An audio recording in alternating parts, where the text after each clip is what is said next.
IronOverload.io hardcore episode 59. We're speeding right along on the way to 100. Today we're going to talk about how to train for the perfect body, training for shape. In the last episode, we also talked about training. You can go back and listen to that one, which is IO 58, IronOverload 58. So this one we're doing 59. And this one, how to train for perfect body. We all want the perfect body. And, training for shape is something that a lot of people want. And, we're going to do this episode. We're going to keep in mind as well that we do have female listeners, and a lot of female listeners, they weight train to get into shape. So if you have girlfriends, wives, or whatever, this is the episode to show them. So we're going to focus both genders, male and female, training for shape. I'm going to bring in Mobster first for this because Mobster has been training for longer than most people that are listening to this have been alive. And he's seen a lot of different things. He's traveled all across the world, seen different training techniques, seen all kinds of shapes and sizes for people. So I want to bring him in on this one to start us off. Right. So I'll use a very quick analogy right away, Steve. What happens, ladies, when you lose weight? Sometimes it's annoying. It's really frustrating, right? And I'm talking about the butt hit, Steve, the backside, the bum, the gluteus maximus. What gives you those curves? Okay, so sometimes we've got a little bit too much on the outside of the hip. Oh, I want to lose weight, so I'm going to do some cardio. I'm going to get my nutrition on point, and I want those saddlebags, the dimples on the tops of the thighs, on the outside of the thighs to disappear. But at the same time, and this is how frustrating it's going to be, I lose my ass. It disappears. It becomes pancake. It's flat. So what do? You You then go to the gym, and you've got equipment. I think one of them is actually called the glute buster, Steve. There are specific pieces of equipment and exercises you can do to literally give you that peach right back where it was, but not on the sides. Those saddlebags have gone, ladies, but you want that butt back. You want to fill out that skirt, that dress. You want to show the boys down the club what they're missing and so on. Guys are no different.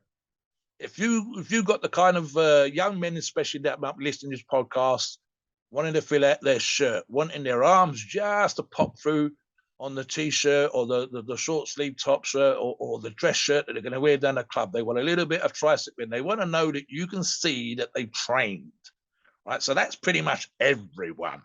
Now, when we take it to the oomph degree, Steve, we're talking about competitive bodybuilders, and Arnold, which we've referred to in previous shows, talks about molding the body. He says, I think he was being interviewed for a TV thing or a newspaper or something like that.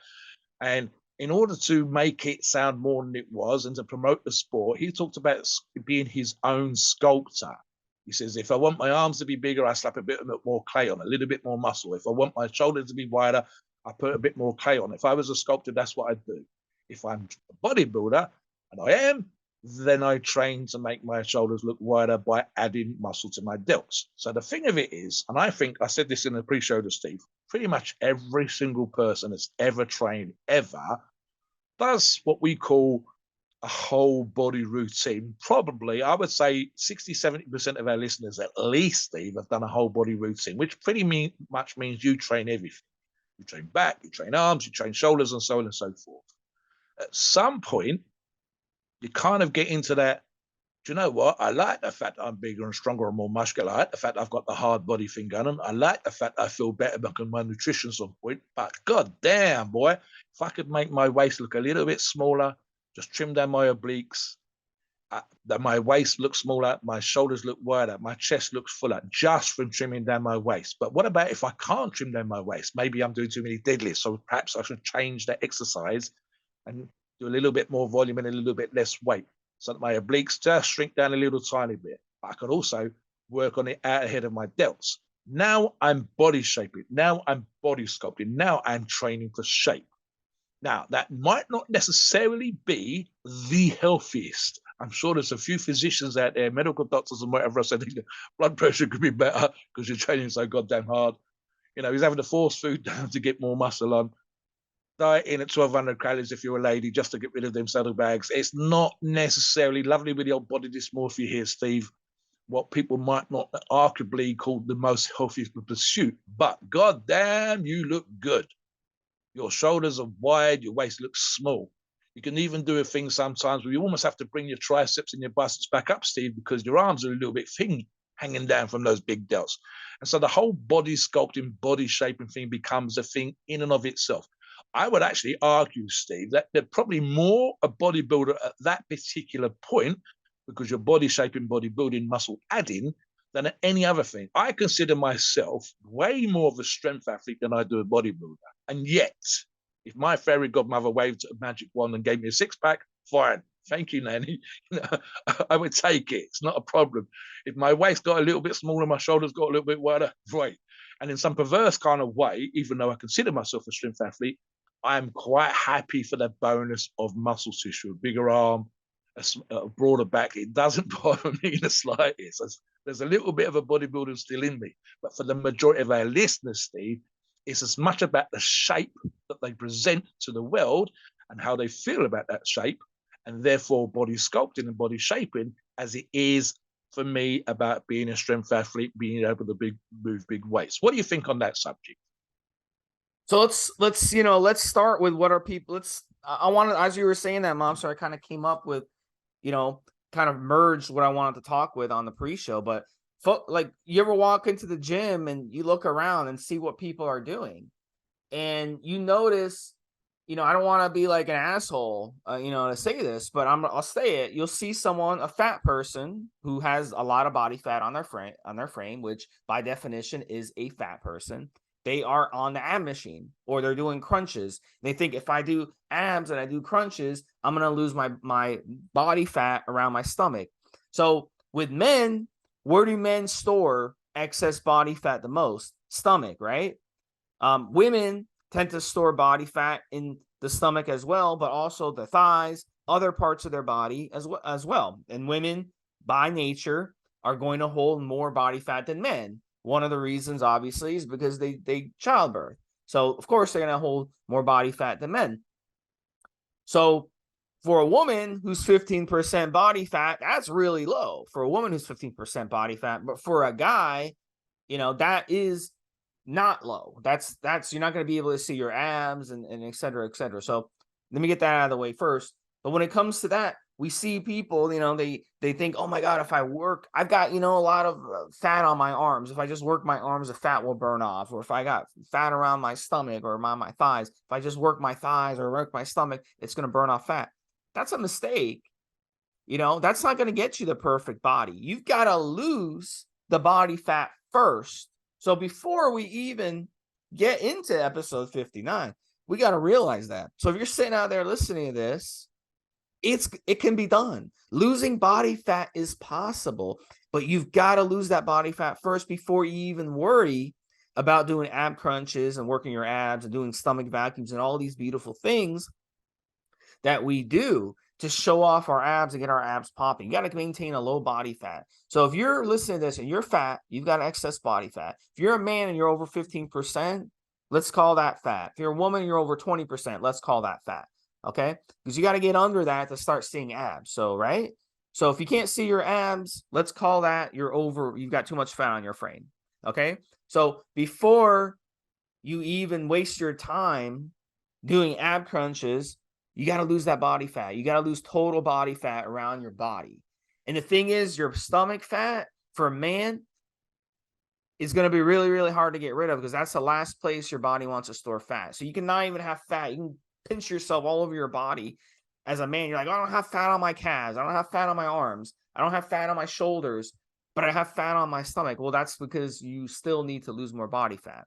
With women, you could be the same way. You might not have body fat around your body, but your thighs have, your butt's got some excess body fat, your stomach has excess body fat. So you got to lose that excess. So it starts in the kitchen with this. It starts in the kitchen. So I just don't want you to waste your time thinking I'm going to go train in the gym. I'm going to spend this money on a gym membership and I'm just going to burn calories by doing crunches and burn enough calories to burn body fat and burn enough body fat where I can start seeing my stomach, because that's not going to be the case. So stop wasting your time. I'm all about time management. Okay. I'm all about doing this economically and time management. You need to lose the body fat first. So listen to some of the other podcasts that we have on how to lose body fat. The fasting podcast especially can change your life on this. We've seen guys do logs on the forum and they've been obese to start their log, and through their log, they're down, what, 20, 30 pounds, Mobster? And they're doing it in a healthy manner because they're implementing fasting into their routine. And the fasting is allowing them to go from being insulin resistant to insulin sensitive. And if you're insulin resistant, you're going to hold body fat, obviously. So we got to get that. We got to get the body fat down. Then we got something to work with when it comes to the training. Go ahead, Mobster. It occurs to me, Steve, something here I put down in my show notes as you've been talking. 3 comments: an ongoing process, long-term view, and prioritize. So prioritize is probably the easiest one. There are training systems like pre-exhaust, etc., etc. But let me do the prioritize one. Let's say, for argument's sake, that most of my training today was whole body training, but I specifically, as I said earlier, I wanted to look wider through the shoulder, because that's going to give me that V-shaped upper body. It's literally going to make me look like what most fellas like to look like they're wearing a suit, especially, as we said in the 80s and 90s, Steve, the power suit. And that was always going to be that kind of cartoonish broad through the shoulder, slim through the waist, a little bit of thigh tissue, and so on and so forth. So how would I prioritize? Well, what would I do? I would train shoulders first. I would literally, in the case of women, and again, I'm thinking of the older women because I'm an older guy. When you get to a certain age, ladies, you get what's called the bingo wings, which is one of those places that's really annoying. Men get it, but not half as bad, where you seem to keep body fat on your upper arms. And when you hold your arms out, you kind of got that little bit of flab that's hanging down under it, which is really annoying and frustrating. And men do get it, but women get it worse. So what do? Obviously, Steve said the kitchen's in there. But for example, Steve, you could be doing arm toning exercises. And for example, whether that's very light press ups, even press ups off your knee, it might mean you start doing bench press, but you also start adding a tricep movement in there, and so on and so forth. You might even be, Steve, doing a medicine ball where you pick a medicine ball up and you're pressing it off your chest. You do something with rubber bands, anything, but you're looking to tone your upper arms. And at the same time, you would prioritize with the kitchen and with the exercise. It might be, for example, Steve, that you do 2 workouts a week, which are whole body, and 1 specific workout, which is just focusing on that thing that you want to improve. Steve, you could do this, and we're not really talking about this today, but it could be that you need to work on your swing if you play golf. So you should spend several hours a week, perhaps one afternoon, just practicing your swing, not going to the golf course and doing 18 holes, 9 holes, not entering a champion competition or whatever, but literally one day working on something that needs to be improved. And that's exactly what we're talking about here today. Now, I will also touch upon here, Steve, as part of the title, it says how to train for the perfect body. So here's the thing. Truth. There's no such thing. Absolutely not. And arguably, Steve, even if I waved that magic wand and gave you what you imagined to be your perfect body, if you're most people, you might actually get comfortable with that and want something else. So it's an ongoing process, which is another reason why I wrote that down. So it should be that you enjoy going to the gym. It should be that you are prioritizing the muscle that you want to work, to shape that muscle, to emphasize that muscle, to give your body shape, that look that you're looking for. Like I said, it might be dress, might be a power suit, might be in a football kit, whatever. But also, it should be an ongoing process. And that means that you get that extra 2 or 3 inches on your arms, get kind of comfortable with it, bring up the shoulders, and suddenly decide perhaps your forearms need to work. Do all of those things and suddenly decide perhaps your calves are lagging, and so on. And it's a way of, through life, through hitting the gym, arguably, and it's kind of a mental issue, Steve, not being completely satisfied, but at the same time, constantly getting better, constantly progressing until at some point, as we hit old age, finally the body says, I'm not going to hold on to that muscle tissue. You're going to be a little bit smaller, a little bit frailer, perhaps amazing shape for an elderly person, but slowly but surely it goes away. Life changes. And what is another one, Steve, and this applies specifically here again, What you want today, you might not want 5 or 10 years from now. I'll use top professional bodybuilders or athletes again here. You can see some amazing physiques when they're in their teens, and then they discovered weights, or someone said you should compete, and they'd never even read a bodybuilder magazine, and then they kind of got into the game, and then at some point it suddenly says like this. I had a good physique before. People thought it was outstanding. Oh, I didn't even know I was a bodybuilder. But then they decided they wanted to be a bodybuilder, a good amateur, and then a professional, and then maybe finally up to the level of the Olympia stage, top 10, top 5, top 3, and maybe first or second. And over time, they started to train specifically. I want my outer quads to pop. I need better separation. I've got a great body, but my posing's awful. I've got fantastic strength, but my nutrition could be better, and so on and so forth. So it's a constant thing. And this should apply, Steve, not just in the gym, but to life, whether it's becoming a better driver, a better parent, and so on and so forth. It should never, in my opinion, be you never stop learning. You should never stop trying to progress, and so on and so forth. It stimulates you. It keeps you hungry. It's the reason why you and I do this podcast. We want to put out on every single show that we do better information. We want to have little tiny things, nuances that we add to these shows. Just makes each show slightly better than the last one. We have shows where we knew that we killed it, and other shows, oh, we could have been, oh, we talked a little bit over, oh, we should have, and so on. Same thing in the gym. And I don't think there's a listener here today that will be listening to the podcast that doesn't want to improve, doesn't want to get that little bit better. Talk about how it changes through life, Steve, before we get to the end. Yeah. Look, at the end of the day, your goals are going to change as you get. And what happens is a lot of times too, injuries kind of push you in one direction. When I did endurance sports, I was getting injured too much. The pain really got on my nerves. So I switched back to weight training. Then I went to powerlifting. I was doing powerlifting for again. I got dealt into injuries. I had to switch back to more, different types of styles. So there's different styles to take. Don't be scared to change. Listen to your body, and always react to things that happen. It's very important when it comes to training. We're not talking about weight training on this podcast. Endurance training is very, very important. High intensity training is very important. Have you ever ran hills up and down? That can really, really get you into shape quick. A lot of that. Hot yoga, Bikram hot yoga. If you've never tried that before, go try it. It will blow your mind. It will get you into shape like you won't believe. All right. So these are things that we can get out of shape. But get a strong heart, get your resting heart rate down as much as we can, to a level where you're extremely, extremely in shape and condition. And that's going to get your body into shape. You'll be able to tone your body like you wouldn't believe. A hot Pilates is really, really good. If there's places around town, if you really, really look into it, that do have pyro Pilates or hot Pilates, that will get you into shape. That's a total body workout. And the nice thing about it is this low intensity on the body, where you're not going and running, off road for an hour. You're in a room and you're standing in the same spot. You're doing burpees, you're doing push-ups, you're doing core work.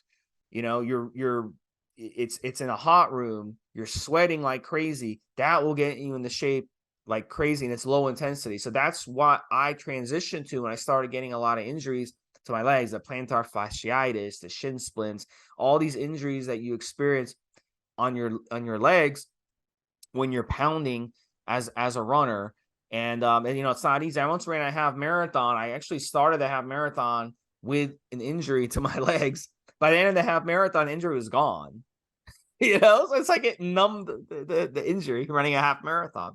A lot of these injuries, are just the body saying, dude, you're killing us here. You're killing us. Yeah. So sometimes you just got to go into so high intensity training, going on a hill and doing up and down on a nice grassy hill. Like, don't fall and break your leg. I'm saying go up and down the hill for 15 minutes is more effective, or just as effective, of going and running for an hour and a half on the street, like I see people do on a sidewalk. You run on the sidewalk, it's concrete. you're heel striking, you're causing a tremendous amount of injuries to your legs. It's something that you want to avoid. So if you're training, don't train. If you like to go running, make sure you find like a soccer field and run around that grassy soccer field. That's going to be way better for your feet and for your legs than going and running on the road or on the concrete or something, or a treadmill. My gosh, stay away from treadmills. Treadmills will teach you incorrect placement of the foot, and it will cause you to heel strike to the point where your injuries increase. And it really doesn't get you trained well. So we're talking about things here when it comes to training that are not necessarily weight training specific. Our last podcast, we talked more about weight training, but this one, very, very important to get into these other strategies. Long, slow distance is another option. It's much more low impact. Again, stay on a soft surface, maybe a running trail where there's, softer surfaces, there's dirt, there's grass. That would be much better than going and running on the sidewalk or running on a treadmill, etc. And make sure you're getting I'll fitted jump for in good here, shoes. Steve. You need good shoes as well. Go ahead. Mm-hmm. Yeah, sorry, a perfect body isn't necessarily a strong muscular body. Sometimes it's just a healthy body. Sometimes it's just a fit body, like Steve's talking about, just flexibility. So it shouldn't, while we talk about the focus of our podcast is always going to be weightlifting and bodybuilding and getting stronger, more muscular, male or female. What we're also talking about today here, when we talk about the perfect body, is a healthy body, a fit body, a live body, a flexible body. So, for example, let me use this analogy as we finish off, Steve. Ian Valliere is a French-Canadian bodybuilder who's just recently announced his retirement, Steve. So, and one of the things that he's actually already kind of started to do this, he's been on stage 260 pounds. I want the listeners to go away and find him on Instagram. It's annoying that bit, Steve. I put up 2 photographs which are identical. I don't know why he does it, like a split screen. It's kind of what the fuck's to Ian, but whatever. And we did a whole podcast on just what he thought he does, how he thought he trained, the PEDs he might use, and so on and so forth. So listen to that, look at that one as well. So what did Ian talk about? He sat down in front with his missus and said, you know what, I think his wife's Melissa, and sat down and said, Steve, he wants to be able to run. He wants literally to do what Steve talks about, running up hills. He wants to skate. He wants to do ice skating. He wants to do skiing. He says, I cannot do those things as a 260-pound bodybuilder. So his priorities have changed. But he just wants to be healthier. He wants to be more nimble. He wants to be more flexible. He wants to be able to do more functional things while he still can, while he's got no major injuries. So this is a big part. I've talked about on other shows recently, Steve, just upping my cardio. If I did, like Steve touched upon earlier on, and Ian's already done this in a recent video, Steve, if I did hill climbs right now, it would kill my ass. Flat is no problem for me, Steve, but hill climbs is another level. If I do my normal going out and get my steps, talking to people while I'm out walking, that's fine, Steve. But if I go a little bit faster and try to hold a conversation, it bites me on the arse. Now, that's partly down to the trend I'm using, but it's also because I'm not conditioned to do those particular things. And as we talked about, how things change, it's certainly changed for Ian. It's going to change for me. It's going to change for Steve. At some point, we will not want to be as big and or as muscular as we are now. We will want to be slimmer, lighter, more capable, more able. We want our joints to be healthy. How many times, Steve, and I'll let you come back on this one briefly, how many times do you and I discuss joint health on the forums? Because we talk about how guys pound away on the joints, and we say, and Steve talks about yoga quite a lot, but literally just, for example, Steve, the classic one you and I have mentioned a million times is looking after your shoulders. So we talk about changing a perfect body would be no shoulder pain, Steve. Talk about joint health as a priority for perfect body. Yeah, so the shoulder definitely is a sensitive muscle, and too many people overtrain it. Because think about it, if you're doing a pushing day and a pulling day back to back, you're going to be working your muscle. You're going to be tearing up the soft tissues in your shoulder. So you want to make sure when you're doing a workout, you're not overtraining your shoulders, because you can end up blowing out your shoulder. That's what happened to me. I blow out my shoulder, going way too heavy on weights. So part of it of training for a perfect body is not injuring yourself, because now you can't train if you injure yourself. So you don't have to go heavy to get the perfect body. You don't have to go in there and do 100 reps and go super lightweight and go to 100 reps and do drop sets and all this stuff as well, and really hammer away your joints. So again, it translates back to, am I getting the proper nutrition? Am I getting the proper supplementation to keep my joints and soft tissues healthy? It's the whole bodybuilding ignorance of way I look is more important than what's going on inside me, because what's going on inside you is completely different than how you look. So when it comes to soft tissues, you can't see your soft tissues. So you don't care about your soft tissues, but you can see your shoulder. So it's like, I want to sacrifice my soft tissues. I can't see it. So you got to get out of that bodybuilder image, the whole image thing of how you look in the mirror. So that's very important to stay healthy here. So, you've got to make sure that you're able to train on a consistent basis. If you continuously keep injuring yourself, something's wrong. Either you're overtraining, you're pushing yourself too hard, or you're like me, you're a type A personality where you push things to the extreme and then you injure yourself and then you got to go a different direction. I had to give up powerlifting because I blew out my shoulder. I went to a physical therapist and he said straight up, I asked him, I was like, will I ever lift heavy again? He said, no. I said, okay, that's fine. That's fine. I had my day in the sun. It's time to move on. I didn't cry about it, but I can still bench press a lot of weight, but I'm just not going to be able to bench press over 400 anymore. So it's okay. It was probably the best thing that ever happened to me, because I went back to the basics. I started training for health and for looking good year round, and not so much for ego, and doing it that way. So things work out in the right direction. So never, ever give up. If something goes wrong, you always kind of pick up. So at the end of the day, I'll bring you in, Mobster, touch on that a bit. Then swing it back over to me. I'm going to go over some final tips to train for a perfect body and some of the ideas that you guys can start, and gals can start on literally today and start doing. So touch on that a couple minutes and bring it back. So let me give you a couple of little insights. And I'm just thinking, for the training for shape, Steve, I'll just finish on that for myself. As an example, one of the best coaches in that particular regard who's able to get nuances and extra bits and pieces with the angles and changing of handles and whatever else from an exercise would be probably Charles Glass at Gold's Gym. It's not the only one, but he's probably the most well-known in that particular regard. And I think of, for example, here is a great example of you want to train your lats, but are you training the muscle when it's right up into the armpit? Or are you training the muscle where it fixes down into the bottom of your rib cage? Now, some people have high lats. It only seems like it goes down a couple of ribs. And some people, I'm thinking specifically here of Kai Green, it seems like it goes all the way down into the waist, like 2 inches above the waist, Steve. Honestly, it's like bat wings. So there are little tricks, little nuances that you would emphasize where it ties in at the bottom. And you're trying as best as possible to get that flare, that pop, that shape, and so on and so forth. Now, like we said with this podcast, it's a bit of back and forth. I know it can be a little bit unclear in that particular regard.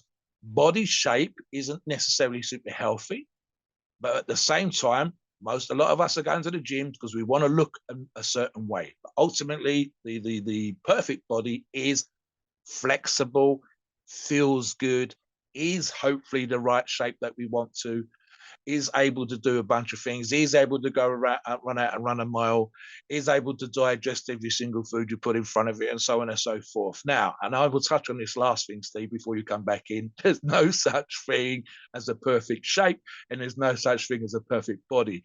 It is always going to be an ongoing process that you need to kind of be hungry for. And at some point, priorities will change. So, I'm working my lats today. I want to work my abs tomorrow. I want to work my sweep on my quads the day after. I need to knock 10 seconds off my 5K. I need to be able to reach past my toes when I'm stretching down to reach my feet, and so on and so forth. Different priorities will change over time. We're all about that. I want you to come on the forums, especially here, Steve. Tell us what it's about. Tell us where you've been. Tell us where you want to get in the future. Now, that could be a perfect bicep peak, if it's possible, or it might be a great 5K time. Finish off with your thoughts on that particular one, Steve.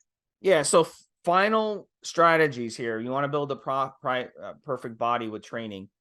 hill running on a soft surface, long distance running on a grassy surface, barefoot, or get really, really good shoes. Make sure. Hot Bikram yoga, hot pyro Pilates style.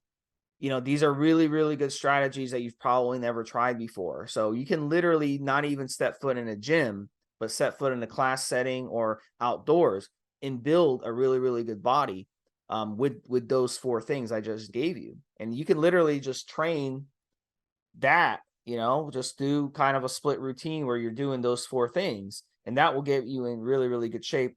And like I said, genetics is a factor, but it's not as big of a factor as people make it out to be. It's more of an excuse. It's become like an excuse.